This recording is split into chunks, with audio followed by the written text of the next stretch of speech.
Welcome back, everybody. It's Elite Business Live 2026, and we're talking all things trust and all things data. We're absolutely delighted to be welcoming our next brilliant guest. He's the Business Development Director of Market Location. Please give a huge EBL welcome to Steve Forsdick.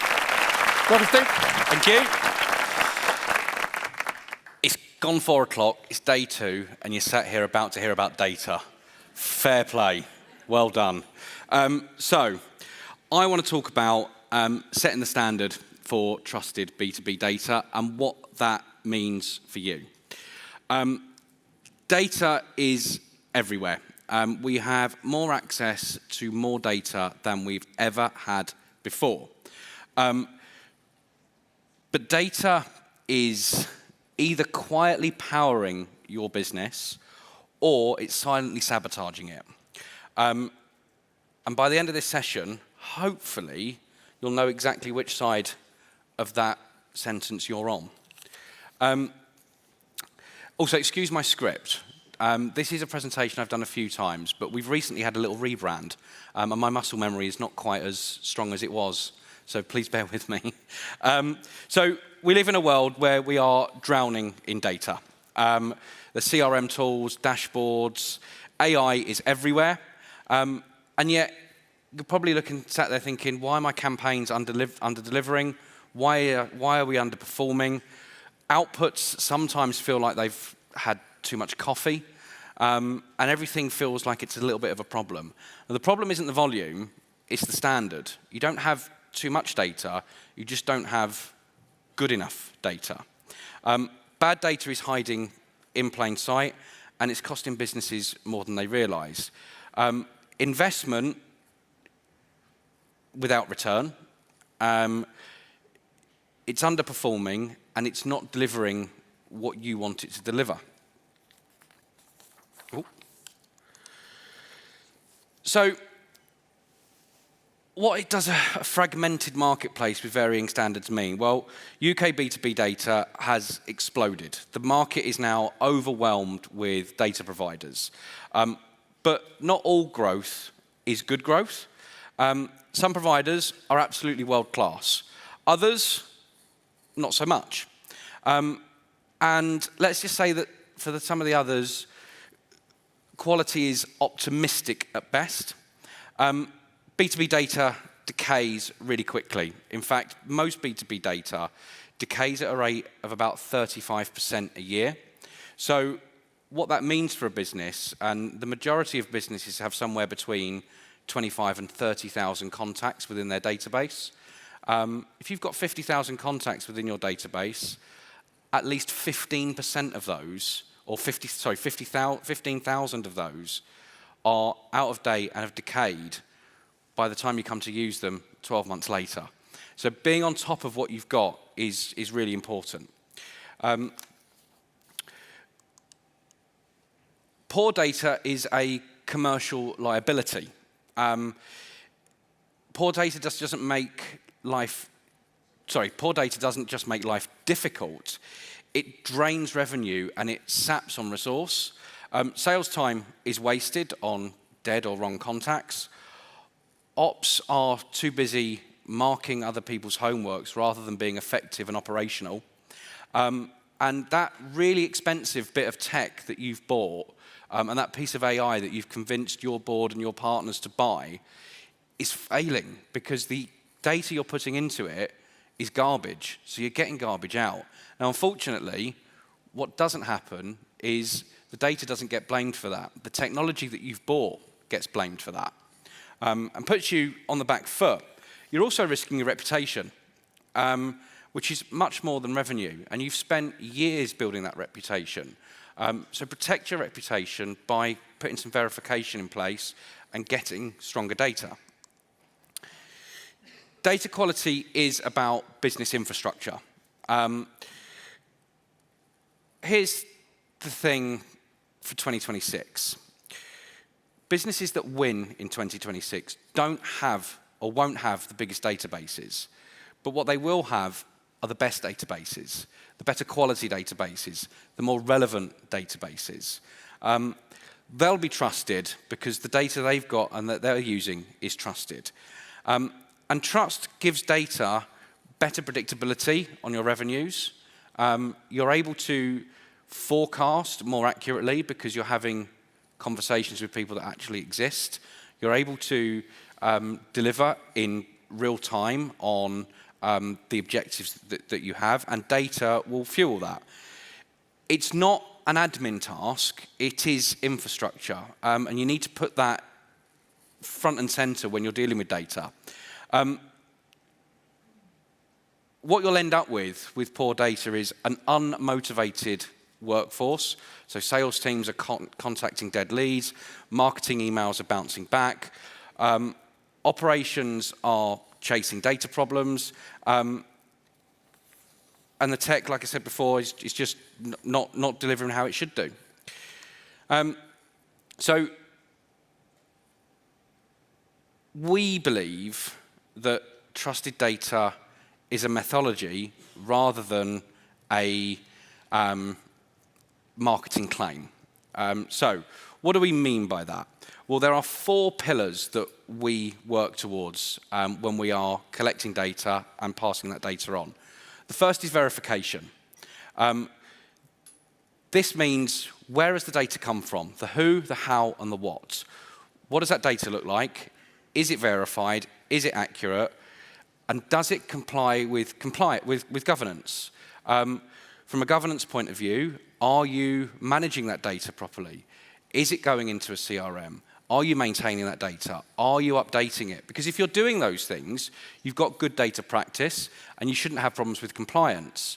But if your data is non-compliant, you will have GDPR and PECR issues. And that's where things become quite expensive and quite difficult. I think the ICO fine GDPR around about 4% of annual turnover or 15 million, whichever is the highest of those 2 figures. So getting it wrong can be really expensive. And outcomes. If you are putting a methodology behind how you manage your data and how you house your data, your outcomes are going to be a lot higher and a lot more measurable. So I've talked about methodology being not a marketing claim, and I've mentioned that it's our core value. And the way we do that is through human verification. So we collect data direct from source, we speak to people, and then we use AI, and that's not artificial intelligence, that's assisted intelligence to check that what we're doing works and to create that speedier flow to ensure the client gets the data at the end. But then we use a human being to mark the technology's homework. You wouldn't necessarily want to do a lot of this work yourself because you might not have the resource to do that. So using a trusted data partner to do some of that work will absolutely help. And I think when you're buying data for use in the UK, we would urge you to use data collected in the UK. You wouldn't use a US-based accountancy firm to do your UK tax return because the laws are different, the rules are different, the whole process is different. And that's the same with data. GDPR is incredibly strict and quite rightly, but non-UK organisations or non-European organisations don't work to the same rules and regulations that we have to. So ensure that you're getting that data from a UK business, or at the very least, their compliance is in line with the UK. And don't see GDPR and PECR as obstacles. They are your competitive edge. The more compliant you will be, the more competitive you will be, and the better your processes will be. If you look after the data that you've got and put yourself in the data recipient's chair, so whatever message you're sending out to that data recipient, whether it be telephone, email, direct marketing, think about how you feel and how you'd want to be marketed to and how your behaviours are, because they're no different to the person that you are marketing to. So ensure that you're treating every record as it is you that you are communicating to. And you won't go too far wrong with GDPR and PECR. So, what does trusted data look like? Well, I want to talk to you about a live example of an insurance broker we worked with. That insurance broker came to us with some real challenges around their CRM. CRM had not been managed correctly. People were putting half the information in that they should do. And they had around 20,000 records in one of their departments that they knew were in need of replenishment, cleanse, and enhancement. We took that data in, and we identified that around about 30% of that data was unusable right from the off.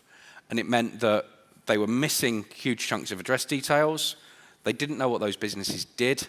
They didn't have the right contacts. And in a lot of cases, those businesses hadn't been trading for a number of years. So we used our data as a benchmark to fill the gaps and clean that data. But we also were able to identify lookalikes within our database that they didn't own and they didn't have. So we were able to provide those lookalikes back to them and take that data set up to around about 19,000 in the end. We then did some work that you can't do using AI as an artificial intelligence tool.